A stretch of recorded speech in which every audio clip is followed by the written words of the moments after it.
এবার একদম শীর্ষ আদালতের দিকে নজর রাখতে চাইপাক মামলার শুনানি শুরু হয়ে গিয়েছে। তবে শুনানির একেবারে শুরুতেই সময় চাইলেন রাজ্যের আইনজীবী কপিল সিব্বল, যার তীব্র বিরোধিতা কেন্দ্রের। একটা উত্তর দিতে এত সময় কেন? আমরা শুনানি চাই, এই দাবি জানাচ্ছেন সলিসিটর জেনারেল। 4 সপ্তাহ সময় দেওয়া হয়েছে তো, এই মন্তব্য শীর্ষ আদালতের। আইপাক মামলার শুনানির শুরুতেই সময় চাইলেন রাজ্যের আইনজীবী কপিল সিব্বল, সময় চাইলেন যার তীব্র বিরোধিতা কেন্দ্রের। সলিসিটর জেনারেল তার বক্তব্য যে শুনানি চাইছেন তারা, এই দাবি সলিসিটর জেনারেল জানাচ্ছেন। একটা উত্তর দিতে এত সময় কেন?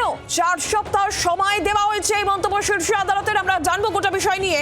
অর্ণবাংশু নিয়োগী রয়েছেন টেলিফোন লাইনে। অর্ণবাংশু, এখনো পর্যন্ত ঠিক কি জানা যাচ্ছে? সওয়াল জবাবে কি উঠে আসছে শুনানিতে?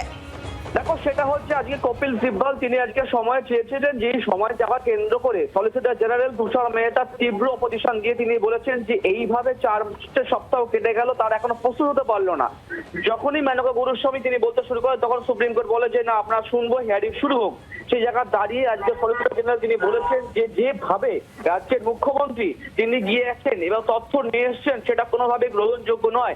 এবং সে কথা তিনি নিজে স্বীকার করেছেন, এ কথা আমরা অভিযোগ করছি না। মুখ্যমন্ত্রী তিনি নিজে বলেছেন আমি কি ডকুমেন্ট নিয়ে এসেছি।